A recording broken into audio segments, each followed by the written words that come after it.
First junction நேயர்களுக்கு வாழ்த்துக்கள். செங்கோட்டையன் அவர்கள் வந்து கடந்த 5ஆம் தேதி மனம் திறந்து பேச போகிறேன், பெரிய விஷயங்களை சொல்ல போகிறேன்றாரு. நாடே எதிர்பார்த்துச்சு. கடைசியில் அவர் என்ன சொன்னார்?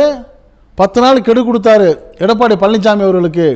ஒருங்கிணைச்சிடணும், இங்கேருந்து போனவங்க எல்லாரும் அரவணைச்சிடணும், இதுக்கு நான் உங்களுக்கு 10 நாள் கெடு விதிக்கிறேன்டாரு. அவர் சொன்ன கருத்தில் தப்பு இல்லை, சொன்ன முறையில் தான் தப்பு. 10 நாள் கெடு விதித்த உடனே எடப்பாடி பழனிசாமி அவர்களுக்கு அது ஒரு பெரிய சாக்கா போச்சு. எனக்கு என்ன நீங்கள் கெடு விதிக்கிறீங்க, உங்களுக்கு 10 நாள் என்ன, நான் 10 நிமிஷத்தில் கதையை முடிக்கிறேன் பாருன்னு சொல்லிட்டு என்ன பண்ணிட்டாரு, அந்த செங்கோட்டையன் அவர்களை வந்து அந்த கட்சி பொறுப்பெல்லாம் நீக்கி ஒரு அறிவிப்பை வெளியிட்டார். மாவட்ட செயலாளர் பொறுப்பு எல்லாத்தையும் நீக்கிட்டு வெறும் டம்மி ஆளாக்கிட்டார். இப்போ அவர் அடுத்து என்ன செய்யணும்? செங்கோட்டையனை கட்சியை விட்டு தான் நீக்கலை. கட்சியை விட்டு நீக்கிட்டால் செங்கோட்டையனுக்கு அது வந்து அவருடைய ஆதரவாளர்கள்ட்டேருந்து ஒரு அனுதாபம் வந்துருங்கிறதுனால நம்ம விளக்கணுன்னு இருக்க வேணாம், அவராக விலகிட்டு போகணுங்கிற மாதிரி ஒரு திட்டத்தில் எடப்பாடி பழனிசாமி இருக்கார் அப்படிங்கிற ஒரு தகவல் வருது. இதையெல்லாம் நம்ம விரிவாக பார்க்கறதுக்கு இப்போ வீடியோக்குள்ளே போவோம். சில நிமிடங்கள் நீங்கள் கவனமாக கேட்டு இது பற்றி உங்களுடைய கருத்துக்களையும் இந்த ஃபஸ்ட்டு ஜங்ஷன் கமெண்ட் பாக்ஸில் கமெண்ட்ஸ் பண்ணுங்கள். இப்படி இருக்கிற சூழ்நிலையில் செங்கோட்டையன் கொடுத்த 10 நாளுக்கு பொறுக்காமல் அடுத்த நாளே ரிசல்ட் போட்ட எடப்பாடி பழனிசாமியுடைய திட்டம் அடுத்து என்னவா இருக்கும் அப்படிங்கிற நிலையில் ஒரு குழப்பமான அரசியல் சூழ்நிலை நிலவுது. எப்படின்னு கேளுங்க. என்டிஏ கூட்டணி பாஜக கூட்டணியிலிருந்து நான் விலகிட்டேன்னு ஓபிஎஸ் சொல்லிட்டாரு, டிடிவி சொல்லிட்டாரு. அதே மாதிரி சசிகலா அவர்கள் வந்து சைலண்டாக இருக்கிறாங்க, அந்த என்டிஏ கூட்டணிக்கு ஆதரவு இல்லை. அதே சமயம் என்டிஏ கூட்டணியை எப்போவுமே எதிர்த்து பேசிக்கிட்டே வருவார் பெங்களூர் புகழேந்தி. இப்போ இவங்க எல்லாம் உங்கள் பார்வையில் இன்றைக்கி நிலைமையில் என்டிஏ கூட்டணியில் இல்லை, பாஜகவுக்கு எதிரான ஆளுங்க மாதிரி தெரியுதா? இன்னொரு பக்கம் இந்த செங்கோட்டையன் வந்து இந்த அதிமுகவில் எடப்பாடி அவர்களை வந்து வலிமை இழக்க செய்கிறதுக்கு டெல்லிக்கு போயிட்டு நிர்மலா சீதாராமன் அவர்களையும் அமித்ஷா அவர்களையும் சந்தித்து பேசி அவங்க கொடுத்த திட்டங்களை தான் கொண்டாந்து இங்கே போட்டார். ஆனால் அதை அவருக்கு பலனளிக்கலை. இவரை வச்சு பேச்சுவார்த்தை நடத்தி இவரை ஓரங்கட்டிட்டு பாஜக எடப்பாடி அவர்களோட கூட்டணி சேர்ந்த உடனே இவரும் அப்செட் ஆகிட்டார். இப்போ என்ன ஆகிட்டாங்க, இந்த பாஜகவோட எதிராளியாக இருக்கிற இவரெல்லாம் ஒரு பக்கம், பாஜகவோட கூட்டணி சேர்ந்திருக்கிற எடப்பாடி அவர்களை எதிர்த்த இவர்களுக்கு ஆதரவாக தானே இப்போ பேசணும். ஆனால் பாஜக என்ன பண்ணுது, செங்கோட்டையனுக்கு ஆதரவாக பேசுது. இப்போ எல்லாருக்கும் ஒரு குழப்பம் என்னென்னா, செங்கோட்டையனை ஆதரவாக பேசக்கூடிய டிடிவி, சசிகலா, ஓபிஎஸ் எல்லாம் பாஜகவை எதிர்க்கிறாங்க. ஆனால் எதிர்க்கிற ஆளுகள் பக்கம் ஆதரவாக பாஜக பேசுதுன்னா அது ஏதோ உள்ளுக்குள்ளே பெரிய உள்குத்து வேலை பார்க்குது அப்படின்னு சொல்கிறாங்க. இப்படிப்பட்ட நிலையில் தான் அதிமுகவில் உனக்கு என்ன நிலைமை வரப்போகுது பாரு, கோர்ட்டு என்ன தீர்ப்பு சொல்ல போகுது பாருன்னு, கோர்ட்டு என்ன தீர்ப்பு சொல்ல போகுதுன்னு எப்படிங்க ஒரு மனிதருக்கு முன்னாடியே தெரியும்? அதை ஒரு பகிரங்கமாகவே ஒரு பேட்டியில் வந்து பெங்களூர் பழனிசாமி அவர்கள், பெங்களூருடைய புகழேந்தி அவர்கள் வந்து டைரெக்டாக பேசியிருக்கிறாரு. அவருடைய ஒரு நிமிஷம் பேச்சை கேட்டுட்டு நம்ம இந்த அடுத்த வீடியோக்குள்ளே போவோம். அண்ணன் செங்கோட்டையனும் ஓபிஎஸும் நாங்களும் இருக்கின்ற இடம்தான் அனைத்து இந்திய அண்ணா திராவிட முன்னேற்ற கழகம். இந்த கட்சி பழனிசாமிக்கு சொந்தமில்லை, அதைத்தான் உச்ச நீதிமன்றமும் சொல்ல போகிறது, நிலுவையில் இருக்கின்ற வழக்கும் சொல்ல போகிறது. தெரியாமல் ஊரை உலகத்தை ஏமாற்றி பொதுச் செயலாளர்னு சொல்லி ஏமாத்திட்டு இருக்காரு. கண்டெம்ட் நோட்டீஸ் இருக்கு எலெக்ஷன் கமிஷன்ல, நான் போட்ட பெட்டிஷன்ல சுப்ரீம் கோர்ட் ஆர்டர் இருக்கு. பழனிசாமி நிர்மூலமாக அனாதையாக அரசியலிலே நிற்கின்ற வரை ஓய போவதில்லை. இன்னும் பெரிய பெரிய புது புது கூட பாருங்க, கூட அறிவாளிங்க, எவ்வளவு பெரிய அறிவாளிங்க கூட. இந்த முட்டாளோட இவருக்கு ஒரு அறிவாளிங்கெல்லாம் சேர்ந்து போய் முடிவெடுத்து வெளியில் எடுக்கிறாங்களா? இங்க வெளியில் எடுத்துட்டீங்க, மக்கள் உங்களை துரத்தி அடிப்பார்கள் தேர்தலில். நீங்க வெளியில இல்ல, அசிங்கமா தோத்து போறீங்க. இதுதான் நடக்கும். ஒரு வாழ்த்துக்கள் சொல்லி வந்துட்டேன்.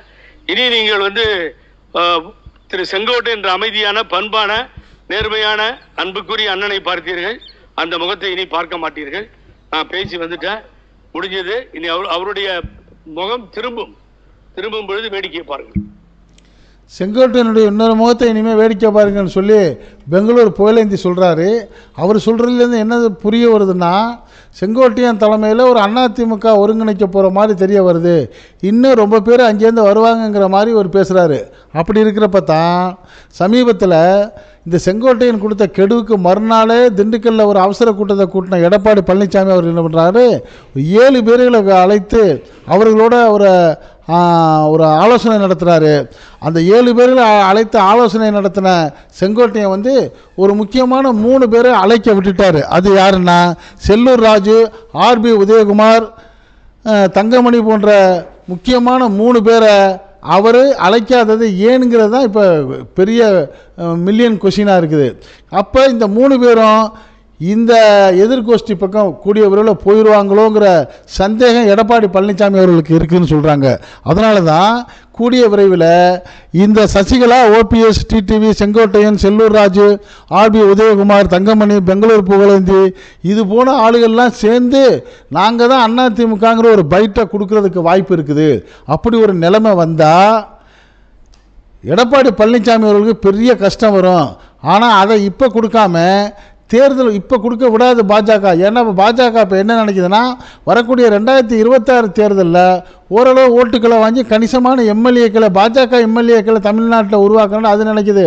அதுக்காக இந்த எதிரணியை கொடுத்து எடப்பாடியை பைண்டப் பண்ணி கொண்டுக்கிட்டு வர்ற பாஜக தேர்தல் முடிவில் மிகப்பெரிய தோல்வி ஏற்பட்டால் அந்த தோல்வி கட்டத்தில் எடப்பாடி பழனிசாமி அவர்களை உன்னாலதான் அந்த கட்சி இப்படி போச்சு, நீ அவளெல்லாம் சேர்க்கணும்னு சொல்ல நீ சேர்க்கலை, ஆக நீ ஆள் லாயக்கில்லைன்னு சொல்லி எடப்பாடி பழனிசாமி அவர்களை ஓரங்கட்டிடும்.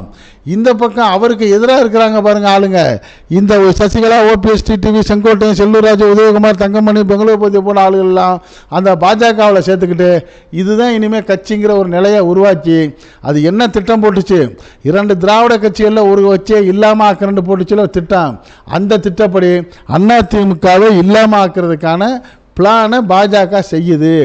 அதுக்கு தெரிஞ்சோ தெரியாமலையோ ஆட்பட்டு போயிட்டாரு எடப்பாடி பழனிசாமி அவர்கள்ட்ட சொல்லித்தான் இன்றைக்கி என்ன பண்ணுறாங்க, அதிமுகவில் உள்ள சில அதிமுகவில் தீவிரமாக உள்ள விசுவாசியாக உள்ள 2ஆம் கட்ட தலைவர்கள்லாம் ரொம்ப கவலையில் இருக்கிறாங்க.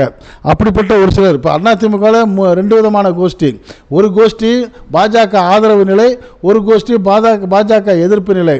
அப்போ இந்த பாஜக எதிர்ப்பு நிலையில் உள்ளவங்களாம் என்ன சொல்கிறாங்க, இப்படி அதிமுக அழிஞ்சிக்கிட்டே போகுது, இப்படி இதில் இருந்து நம்ம வந்து நம்ம காலத்தை விரயம் பண்ணுறதை விட திமுக பக்கம் நம்ம போயிட்டா என்ன, ஏன்னா திமுகவுக்கு ஏற்கனவே போன முக்கியமான நபர்கள்லாம் நல்லா தானே இருக்கிறாங்க, அமைச்சர் ரகுபதி அவர்கள், அதே மாதிரி அனிதா ராதாகிருஷ்ணன் அவர்கள், செந்தில் பாலாஜி அவர்கள். செந்தில் பாலாஜிலாம் பாருங்கள் இன்றைக்கி வந்து ஒரு எதையுமே ஒரு சொல்லி வச்சு செய்கிற ஆளாக முக்கியமாக இருக்கார்.